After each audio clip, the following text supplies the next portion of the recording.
Welcome back to the show, everybody. I'm more than excited for this conversation. Been looking forward to it for quite some time. I'm here with Sebastian, who is the creator of Cryptoarte, the 2018 on-chain generative project. Is it the first? Is it some of the earliest? Absolutely. He also has a few other companies, Chimichurri, which is a software development studio, and Studio Uno, which is his NFT platform. So a lot to dive in today. Sebastian, thank you for joining us. Yeah, excited to be here. Thank you for having me, Jake. And let's again. Yeah, I've always been fascinated with Cryptoarte. When you look at it, it looks like just a bunch of blocks, and then when you kind of get under the hood of it, there's a lot of meaning to it. It's representing a history, right?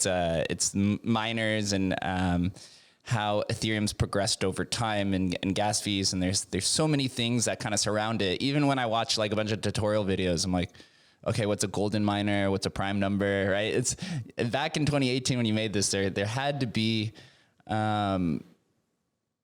your sort of like independent thought of applying this, because it really is nothing, even to this day, that mimics it. But before we dive into all those complexities, tell us a little bit of like how you ended up in crypto. I mentioned you have a software company now, right? You have the NFT studio. You did this in 2018. What led you up to Cryptoarte? Yeah. That's a great question. Yeah. So I always like to describe myself as I'm an engineer by training, entrepreneur by heart, and an artist by soul.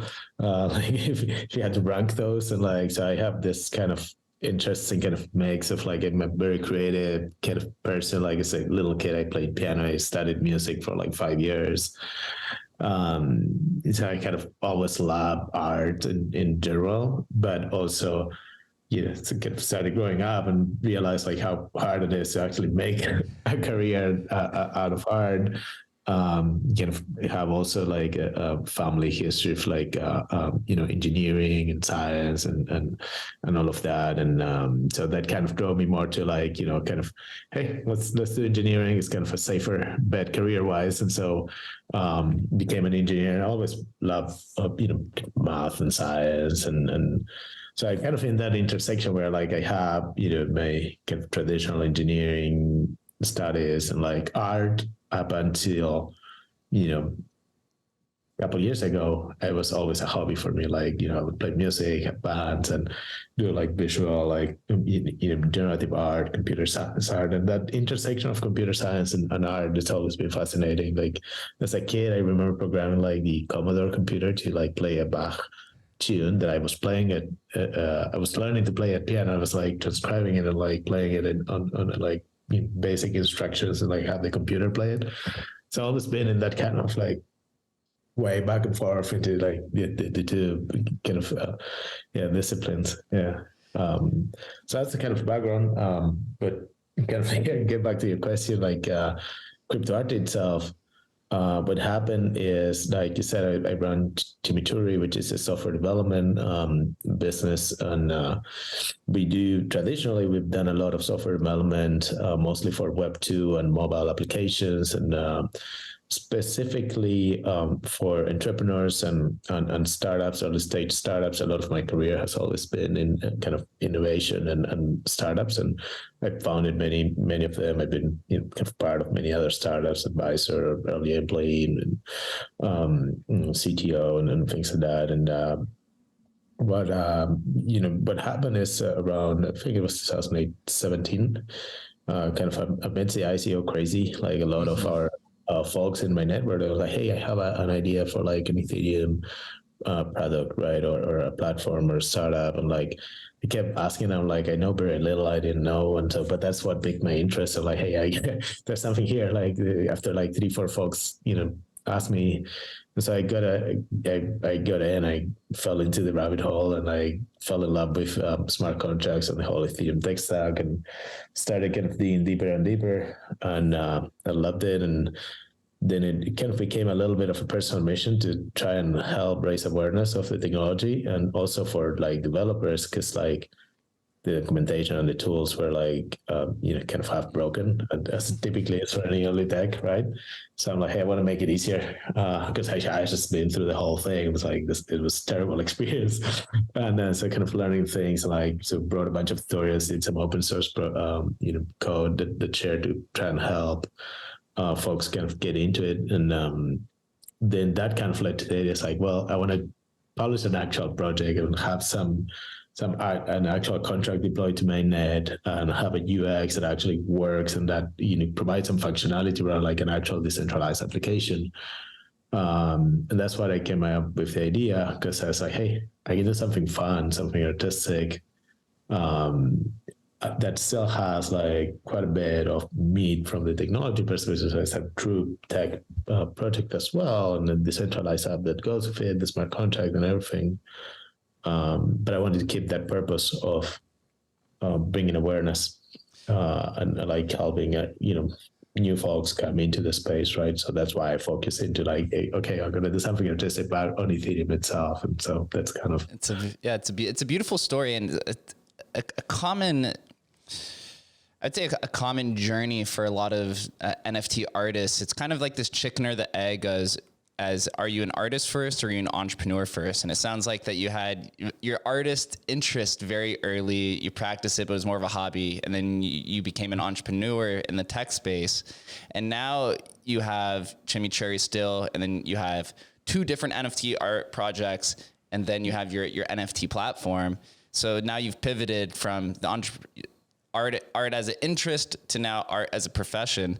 But before we dive into like the Cryptoarte specifics, today, would you consider yourself more of an entrepreneur or more of an artist? I don't know. That's a tough one. I think it's both, right? And kind of goes hand by hand. I think as an artist, you are an entrepreneur, right? Because there's a part of it that requires that, right? Like where you like it or not, mm-hmm. Unless you just, do the art for yourself, and that's really sad.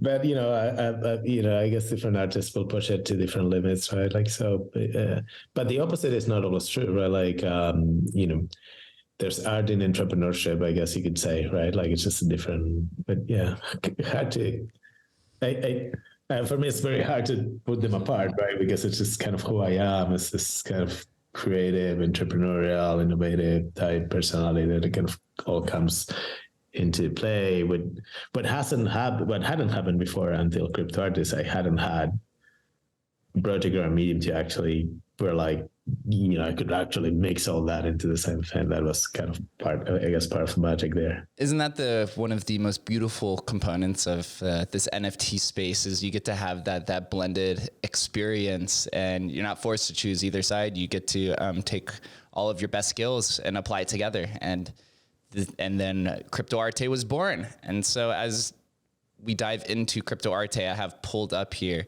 the highest selling piece for 38 ETH about a year ago. It's number 74. And so some of the traits here are there's golden miners, there's prime paintings, obviously the mint year, and significant blocks. Before we dive into those, tell us a little bit about what is Cryptoarte? Like, what are we looking at here with it looks like just like a bunch of blocks with small, I can't even tell shapes inside of the blocks. Just tell us a little bit about what the project is. Yeah, absolutely. So the project as a collection tells the story of Ethereum, right? And again, the idea was like, hey, if I hang up one of the paintings on a wall and, have a friend come over and like they don't know anything about blockchain or Ethereum, you can look at it and use it to kind of as a fun way to explain how it works, or at least the fundamentals, right? So it's a blockchain, right? So there's blocks, right? So each of those squares are a block on the blockchain, right? They represent kind of an artistic representation of the block, right? So each painting has 576 consecutive blocks, right? And the other part of blockchain is chain, right? So the blocks are chained together, and the way that's done is through the hashes, right?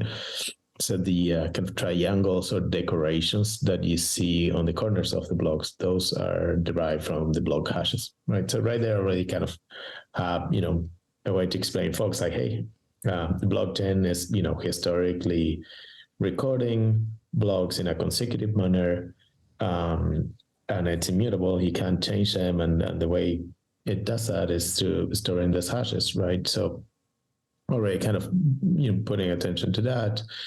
And then the kind of center icon, I call them miners, are actually represented of the address that mined, who was a miner that mined that block, right?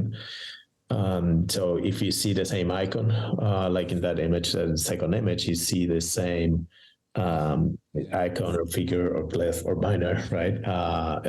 In there, that means that the same miner actually mined those 3 consecutive blocks, right?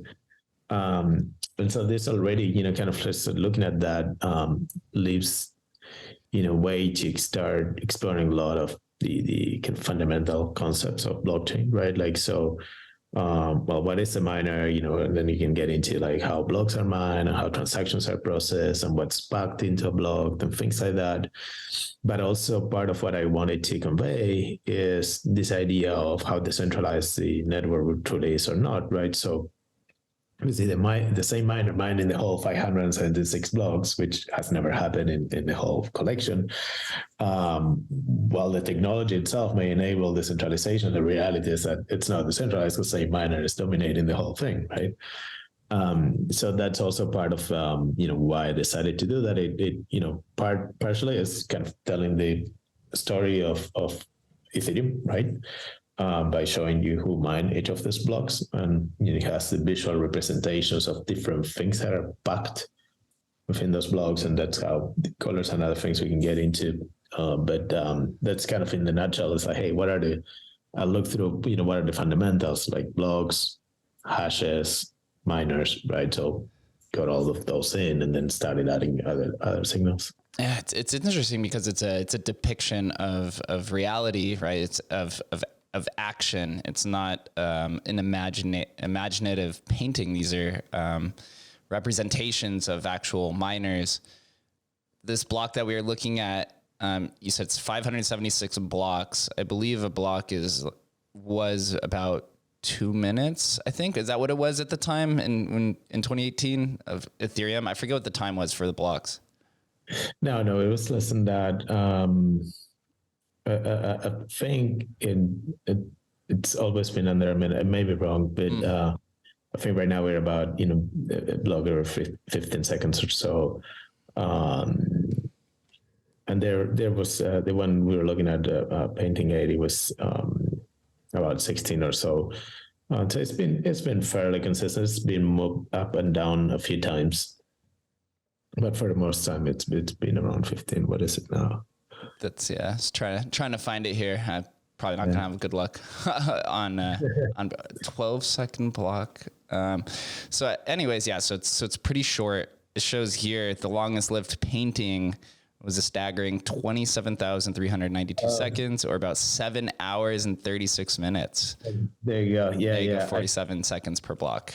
And that, right. And I think I may be mistaken because there's so many, things that happen over time, but I think that might be a time where there was a fork. Mm-hmm. And so there was a little bit of a delay at some point. Yeah. On processing new blocks. Yeah. Interesting. So right here we have pulled up the miners and the rarities. As you mentioned, the different colors are specifics to different rarities. The symbol is the miner. How did you determine the different rarities on here and the color scheme? Was that purely from an algorithm, or did you have to put some thought into this before deploying the smart contract? Yeah. Sorry, let me I forgot one of the notifications. So there's always something else that is gonna. I turned off all my notifications before I started, and obviously I forgot one. So lots to digest there, right? So the shapes of the miners are derived from the miner's address itself, right? So every miner has a public address. And that's what derives the shape, right? So I divide, if you wish, the hexadecimal digits, right? So every couple hexadecimal digits is 1 byte, right? And in a hexadecimal, you have 16 choices, right? So if you multiply 16, so that's 0 to 9 and A to F, right? If you multiply 16 by 16, you have 256, which are all the choices that you have in a byte, right? Or 2 to the power of 8, the 8 bits in a byte. And so basically, I chop up those 40 hex digits of the public address into using them to derive those shapes. And that's what makes the algorithm deterministic. The same miner will always have the same shape, right? But it also, because those addresses are unique by design, otherwise, you wouldn't be able to distinguish one miner from the other. The different miners will have different shapes, right? And so that's the shape. And then the colors on the miners and the blocks are actually derived from other signals, right? So also the kind of coming back to the idea of kind of trying to depict in a kind of artistic representation of the network. I came up with the idea of like, we have some kind of ingrained representation on some colors. So I use green for money, right? So the idea is that the amount of ETH or total ETH transacted in a block is encoded into a green signal, right? And there's a lot of math that goes into that, but that's kind of in a nutshell, right? Like then, and then we are also kind of, this concept of red being kind of, not just a stop sign, but also kind of cost or like, slow down or, so I encoded the total gas used into the red signal, right? Which is kind of sometimes conducive to how congested the network is, right? And then I used blue for difficulty. And part of that was as a choice in the very, very early days of Ethereum, there was no transactions, right? The blocks were being mined and all you had was difficulty. And so it's this kind of idea of it's easy, like at the beginning. That's kind of what I was playing with, like trying to connote things that, again, like if I look at a painting, I was like, oh, it's easy to kind of, tell someone, it's like, well, green represents money and red represents congestion or fees. And kind of the early blues is kind of that icy, cold era, right? And then I use the amount of transactions to kind of play with transparency to give it a little bit more kind of artistic, interest, make it more pleasing aesthetically. And then there's a lot of math that goes into, processing all those signals. Because otherwise, if you just took the kind of the raw data, it would look pretty bad. Yeah, at least in my eyes, right? Like it would, you get like a super blue thing followed by like a super orange thing, and like, so you gotta do some processing there to make it aesthetically pleasing and kind of play with the artistic. There's some artistic freedom to that as well.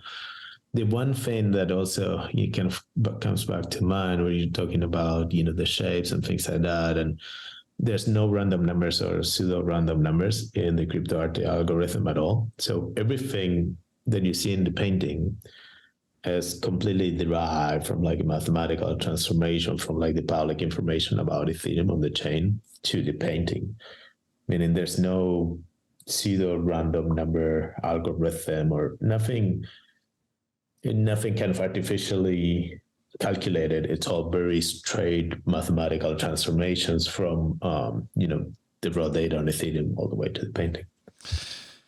Yeah, a lot, as you said, a lot to unpack. I pulled up the moment of Ethereum's first transaction, and you can see here the first two rows are just blue, which represents the difficulty of the hashing block before you see one of the first transactions that gets put through. It's quite beautiful to see, and I'm assuming this is probably one of the most unique ones there because of the timing and also just representing the first one. Here it says that it's the generative algorithm does lots of treatment to smooth transitions, striving to maintain a balance between representing and visualizing the network while producing aesthetically pleasing images. Let's focus here on generative algorithm because, as we know now, autoglyphs came after, and then you had art blocks, which kind of just blew the lid open on this on-chain, or you can on-chain generative art movement and just generative art in general.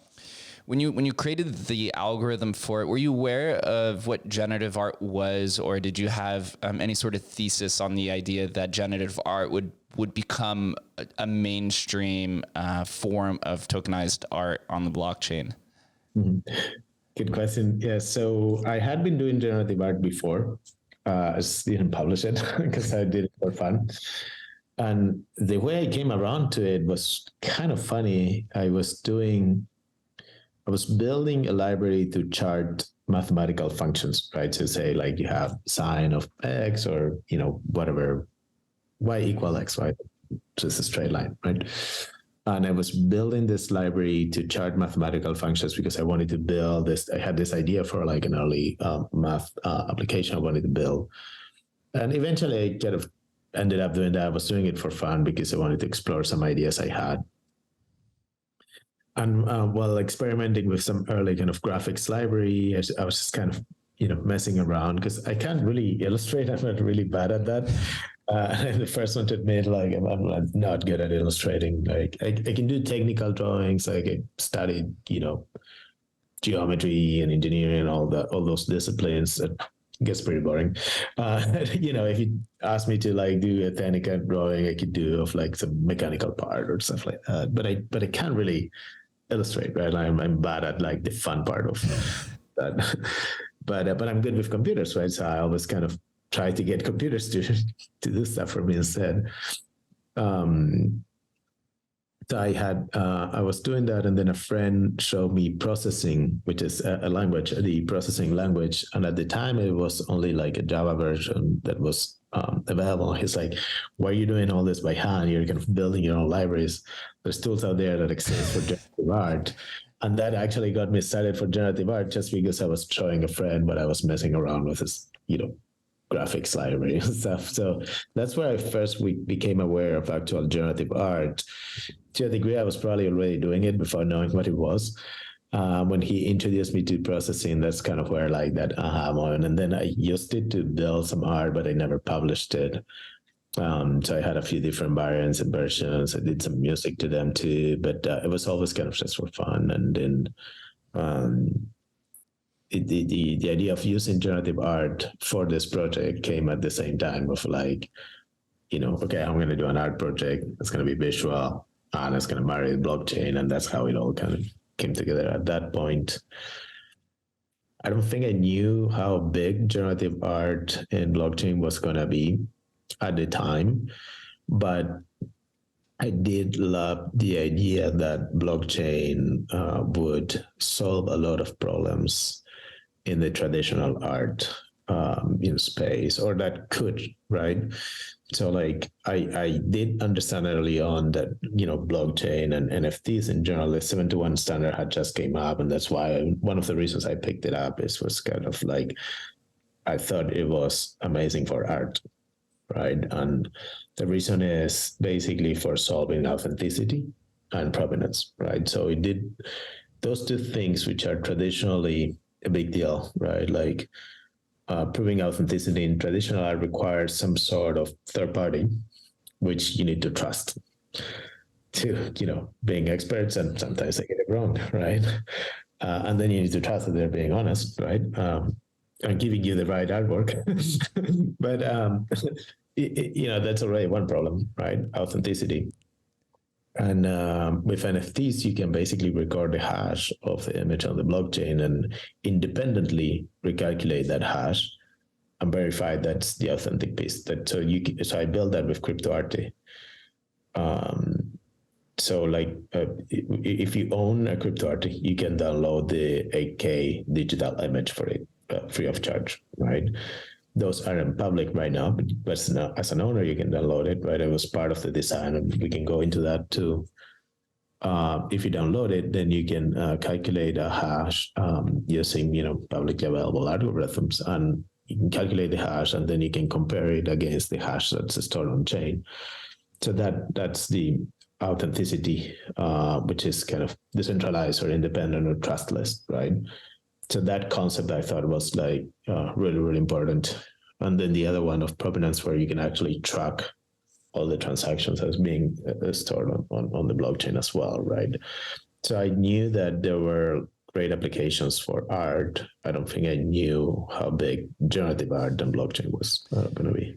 So solving for those are the two most common solutions that early NFT pioneers and creators were trying to solve, was provenance and authenticity. The sector that I hang out in the most, the historical NFT community, right? That's kind of what ascribes the most value, is the provenance, the timestamp. When can you prove that it was created?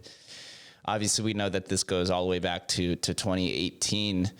What's your thoughts on being a part, or being the collection being a pivotal piece to the early on-chain generative art movement, and also just this idea of this asinine idea of historical NFTs, although it's 4 years old, but in the relative in the relative timeline of generative art, first starting with CryptoPunks, right? You're there like literally right in the beginning. Tell us a little bit about what's your thought of being championed as an early on-chain generative art pioneer, and this idea of historical NFTs. Yeah, I like that. Yeah, I mean, it's funny because I was telling my wife the other day, we've done so many things, right? In my career, in my 40s now, and I've done so many things, right? And it's funny because, rear view mirror is always 100% accurate, right? 2020, but it's hard to know what's going to stick, what's going to be significant, what's going to work, or what's going to fail, like going forward, right? But part of the fun of life, I think, comes with that uncertainty, right? It's like, so I'm kind of answering in a very backwards way, like. But, it's like you can, when you're doing something new and truly innovative, can't really tell for sure. Otherwise, it wouldn't be, by definition, that thing, right? There's always that uncertainty that comes with it, right? And there's beauty in that. And I think what's amazing for me is that you can actually, all my kind of accomplishes that I have had in my life, always backtrack them to things that, well, I got to that because I did this earlier on. Or yeah, had I not studied engineering, I wouldn't have been able to pull off this project, right?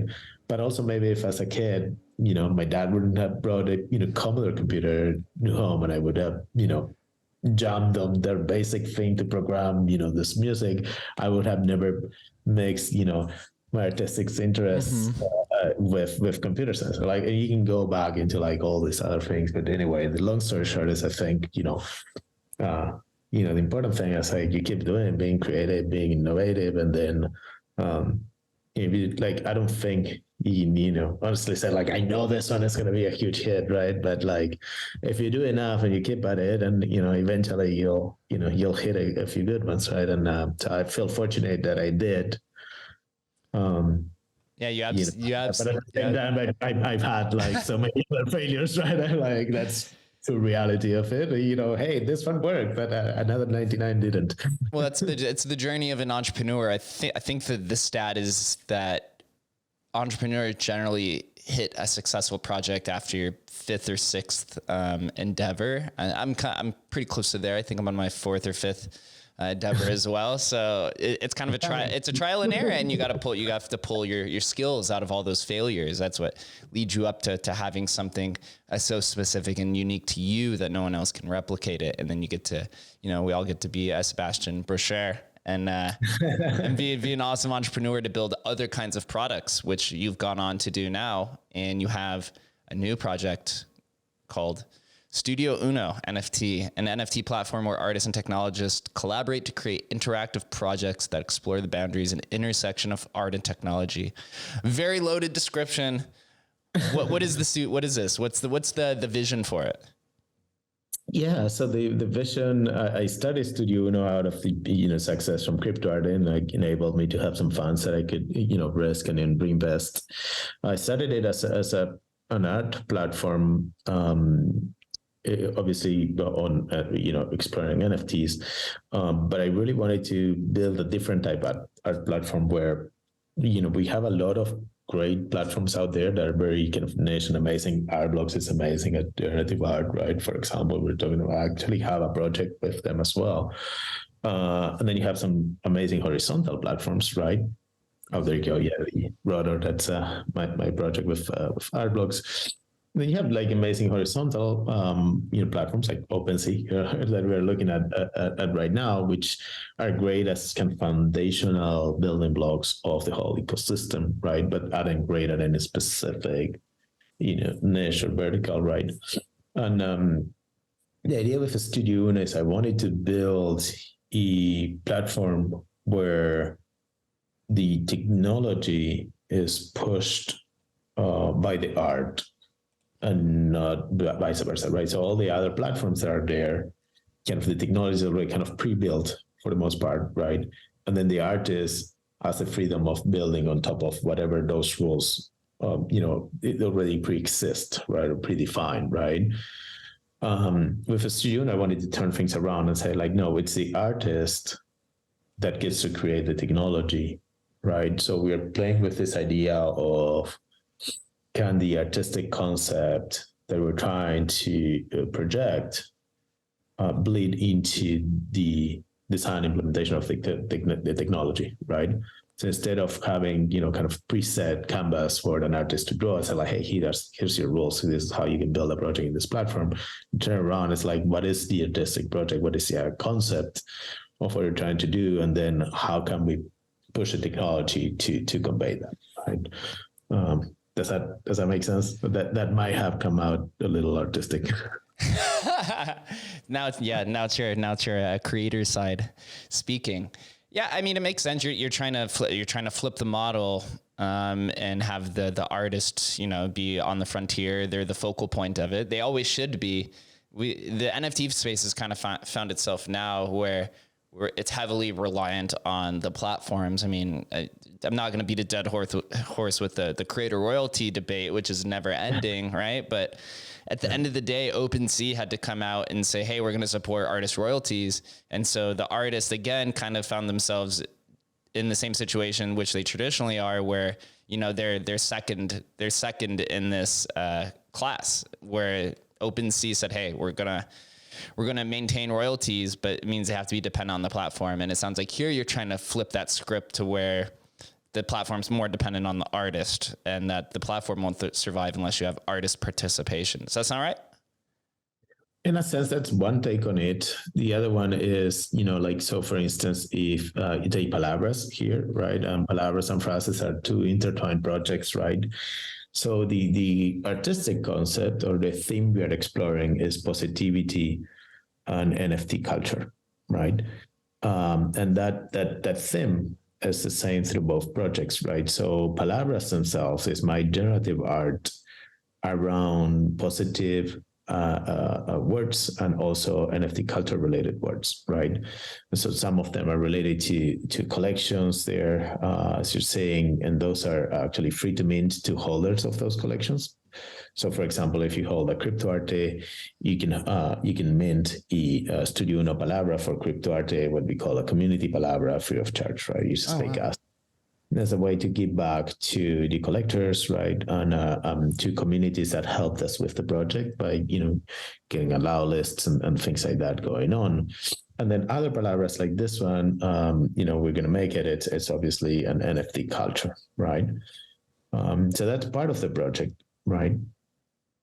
And right there, you see already like, hey, this is not like your typical project because the contract is custom made. It knows what the words are. The words are interoperable. There's rounds that are minted on. There's different types of tokens. There's community tokens.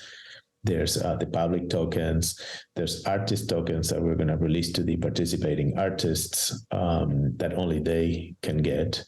And then there's premium tokens, so you can request your own Palabra as well. And those are one of ones that I make for request. And that's one contract on it, and it's completely custom built. The UX for it, the minting experience, everything is custom to that project, right? And then we have Phrases, which is by participating artists, and part of the platform's mission is to help emerging artists, right? So there's a huge amount of artists out there, emerging artists that are not yet that well known, but are extremely talented, right? So we curated 8 of them for this round, and we acquired a piece from each of them. So we have photography like this one. Lee took that amazing photo there, and I don't know if you can, but if you open it in like full res, it's pretty amazing. Or that may be it for that resolution. But the idea is that they are exploring together with me, and this is a big collaboration in between the 9 of us, the themes of NFT culture and positivity, right? So in this one, you can see, like, for instance, the hard shapes. You can see a few of different. There's an orange one there. There's another one to the right, a little bit higher. Yeah, there's like an upside down one right here. You could see this. Okay. Yeah, this is interesting. And some patterns and things like that. So the idea is we are playing again with these concepts of positivity and NFT culture. And the way you can mint phrases by the participating artists is by collecting the palabras for the phrase, right? So, if you go to like the mint on phrases there on that second one, basically each of these works, you need to be connected. I got it. Each of these works from the participating artists has a phrase associated to them, which is, you can think about it as the title of the work, right? So if you collect those tokens, you would have a drop down, and then you can mint for free this work if you have collected the associated palabra. So that's how the 2 projects are tied together. Basically, you have this kind of game, if you wish, of like collecting the palabras for being able to mint the work you do, and that's kind of the business model that we're exploring on trying to use my audience and my art and kind of my influence to bring folks to mint palabras, to bring income to the business, so we can support emerging artists and acquire more work from them. Wow, this is quite unique. How long did you conceptualize Studio Uno for? Was this something that you were conceiving as you were creating Cryptoarte, or was this? Did you think about this kind of during the reignition and rediscovery of Cryptoarte that gave you a little bit more momentum? Yeah, no, definitely after the mint out of Cryptoarte, I didn't have the bandwidth or the funds to build this before. So a lot of that, I invested on building this platform. Norte was our first project that was published December of last year. You can still mint it.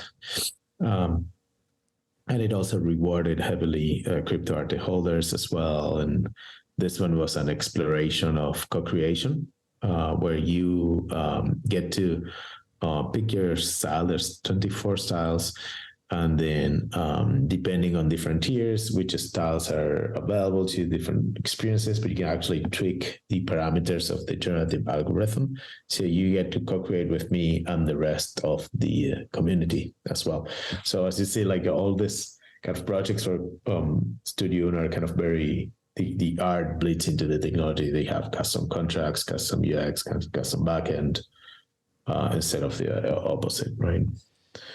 Yeah, I know a lot of many collectors are now looking for that type of uniqueness, the unstandardization, which is very similar to historical NFT collectors who collect pre-ERC 721 tokens or on-chain generative, because once the standardization comes in, it kind of loses a little bit of that uniqueness, and then you kind of get a lot of the copy pastas and the PFP movement and things like that. But those who collect March 2018 and earlier, you try to find the most abstract language that is written into the contracts And it sounds like now you're trying to abstract that and create a whole platform surrounding that.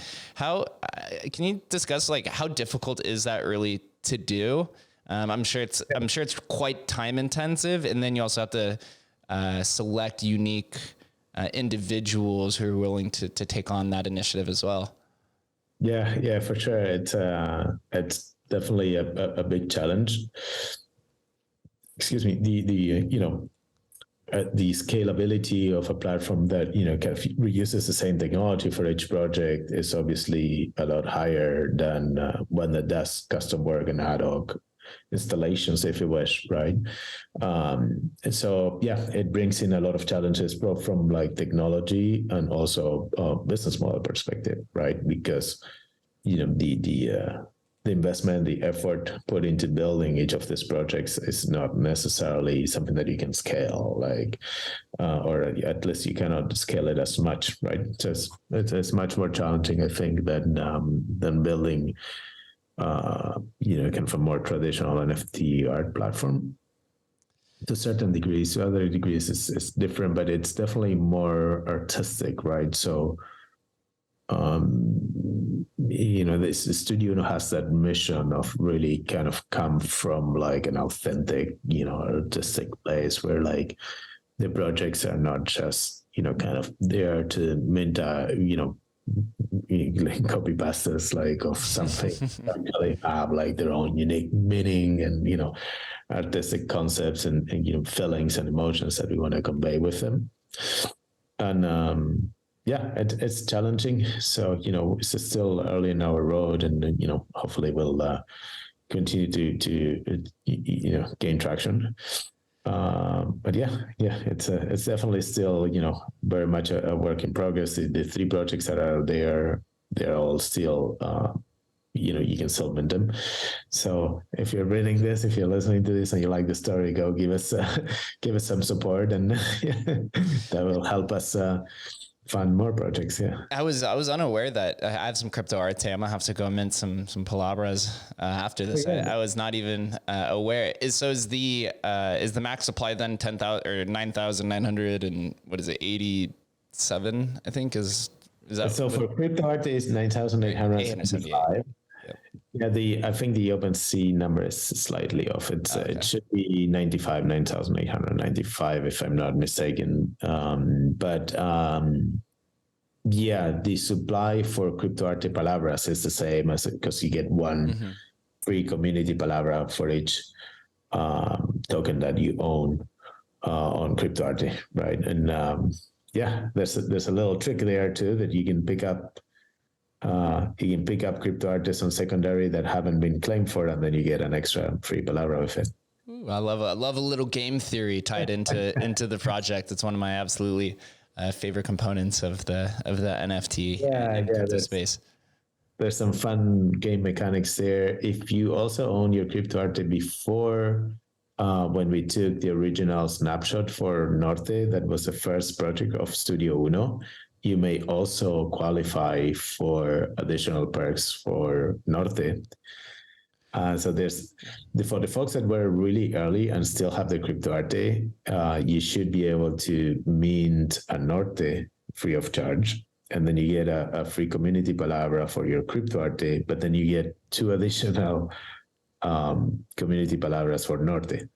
You're sweet. So, you're speaking sweet music to all of us degens. We're in the middle of a bear market. I need some free tokens right now. That's fun. Some discounts. Gotta love the incentive.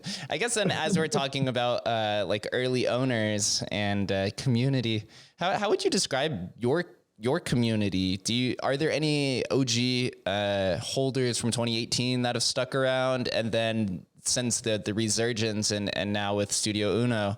How has it transformed over the last few years? Yeah, for sure. I think like you have the same dynamics at play as in most communities where like you always say like this big pigs, and then a lot of the folks, kind of leave losing attention and go to the next, shiny object type thing, right? And that dynamic is, I think, at play at most projects, right? Like you'll see like those kind of waves. And it's funny to watch. Like sometimes you see the same box, like, oh, I see you there. Like,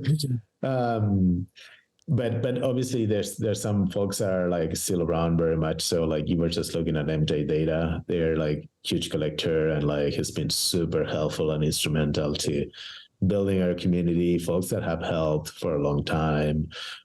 Some of them are mods at Cryptoarte. Actually, all our mods at the Cryptoarte Discord server are volunteers. Sometime I think I gave them a gift, like a Cryptoarte gift, but before they didn't know they were getting one, like it's just like, hey, help me out, mod. Like you want to, folks that are like really authentic and like truly interested by the project. So Paul and many others. And we were just talking about Adam McBride earlier. Like he was instrumental in getting enough folks to know about the project. It's been super helpful with like feedback and knowledge and like connecting us with collectors that care about this historical NFTs. And it definitely has a different vibe. Like it's there's a tight group of folks that I think really care for the historical NFTs and they're not going anywhere. They're growing in numbers and I love them, and I love all of our collectors and community. And there's others, that are just flipping like any other project, and nothing wrong with that.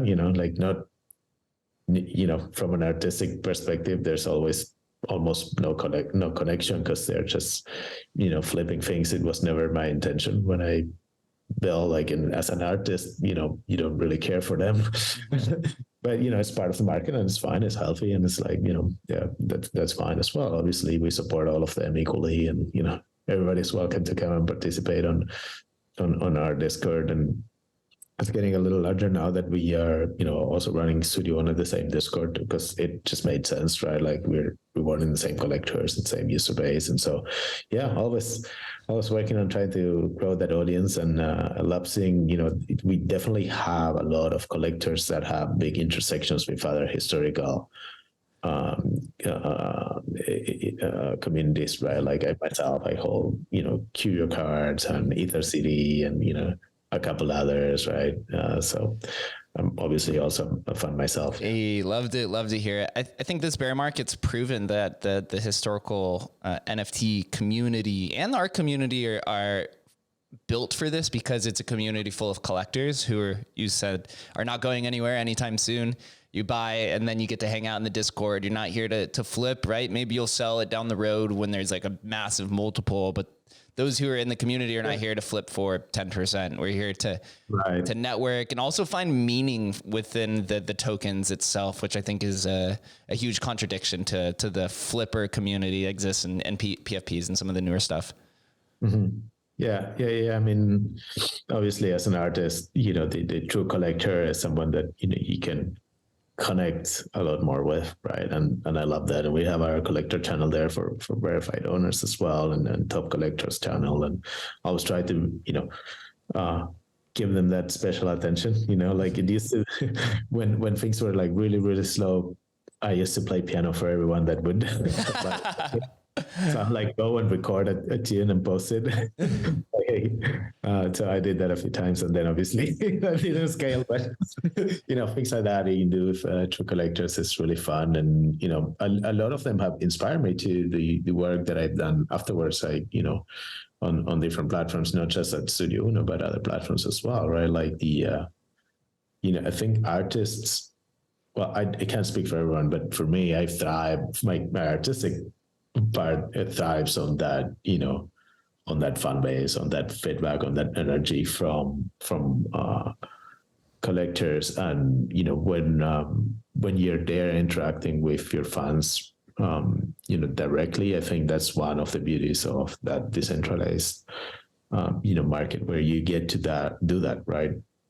A more traditional artist, painter, that's a lot harder, right? Yes, there's in real life events, and then there's one-on-one meets and things like that, but you don't get the same kind of mass amplification, right? Like of being able to, like, hey, real time, interact with your community, Yeah. with your fan base.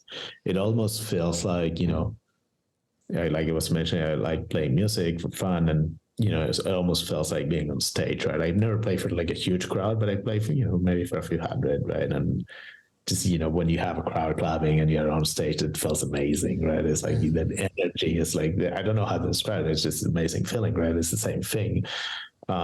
You true collectors hanging out there on the screen, being able to interact with them and everybody, helping each other, forming community and having fun. I think that's one of the huge, values of what we're seeing happening. With collectors that actually like are there for like the actual project and the art, right? And yeah, it's beautiful. I love it. Yeah, you're becoming, you get to be humanized alongside with your work. Previously, I'm sure you can speak on this too, is before NFTs, when you're just a traditional artist and a painter, you're the person or the artist is kind of bifurcated from the art, because the art is what's hung up, right? Or the art's what's showcased. The artist sometimes just isn't represented or doesn't get to speak out and go on pods like this, or go on and be public or be in their Discord and discuss the art. You're kind of like obfuscated over the art. So it kind of levels the playing field. I talk about this. I talk about this like evening out, I guess would be the word, between celebrities and the community. Because of technology, it brings everyone much closer. When you look like traditionally to fame, or people who have created and had an impact on art, or entrepreneurs, before technology, they're kind of looked at as this like mythic character, right? Like Michael Jackson. No one gets to interact with him. But now if you're a musician, you get to go in and create a Discord and have these conversations and have a much closer relationship. And as you said, right, it feels like you're on stage when you're in the Discord, even though you get to just interact with the community. And I think NFTs take that type of idea and they expound on it, because that social capital that comes with all of these tokens, the meaning of buying this token, you feel like you're a part of the artist and you're a part of this community that gets to celebrate it. And I'm not sure if that's the same where if you buy if 10 individuals buy a unique physical piece of artwork from the same artist, it's not the same relationship of 10 individuals who own an NFT of Cryptoarte altogether, because they get to they get to use the technology to find each other. Whereas in the real world, you really don't have that option.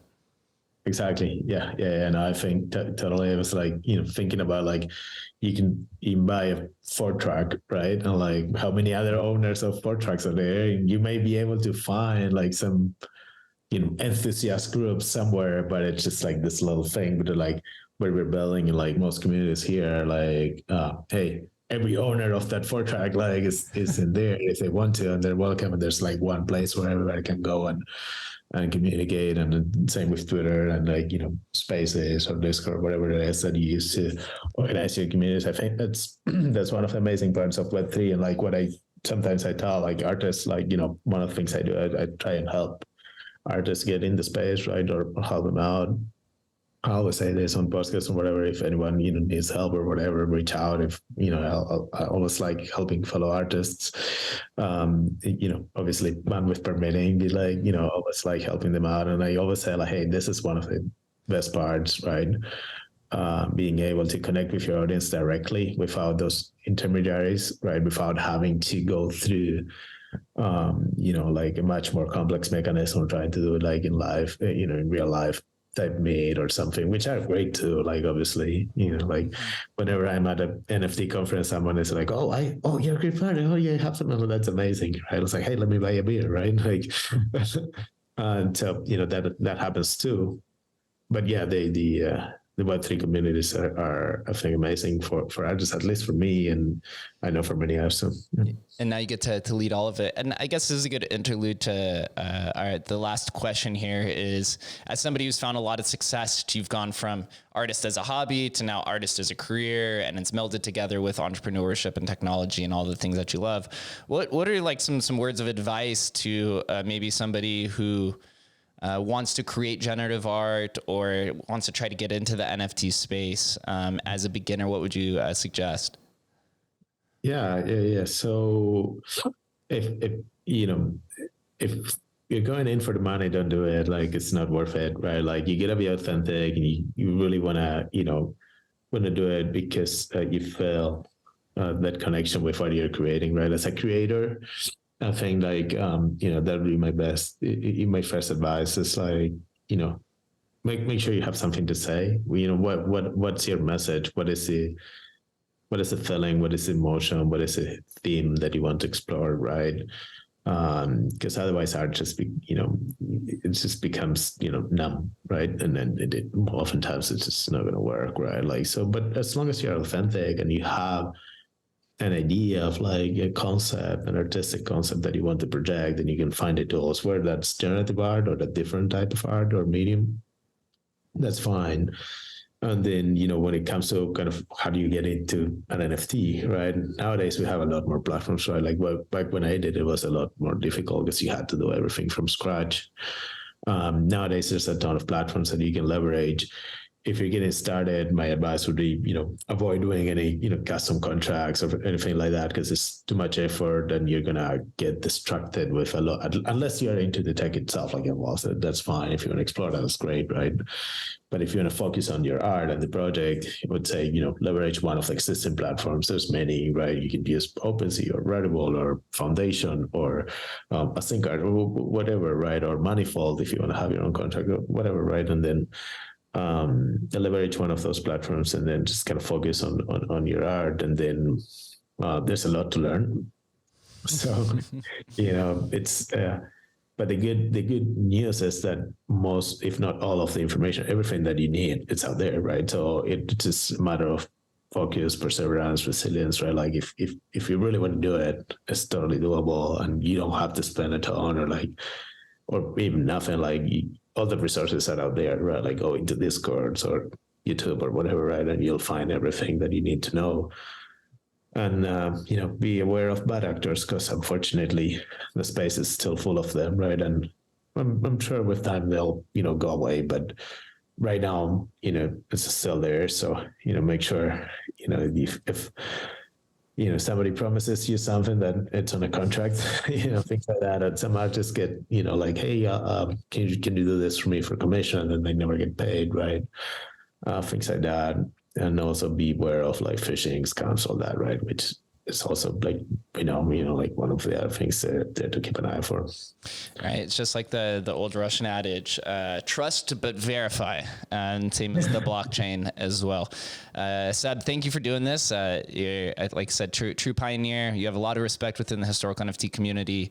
I love the endeavors that you do as an entrepreneur myself. It's cool to see that you were able to blend all of your skills and interests together to put out your new studio and projects and continue on your way. So admire what you're doing, and thank you for joining us.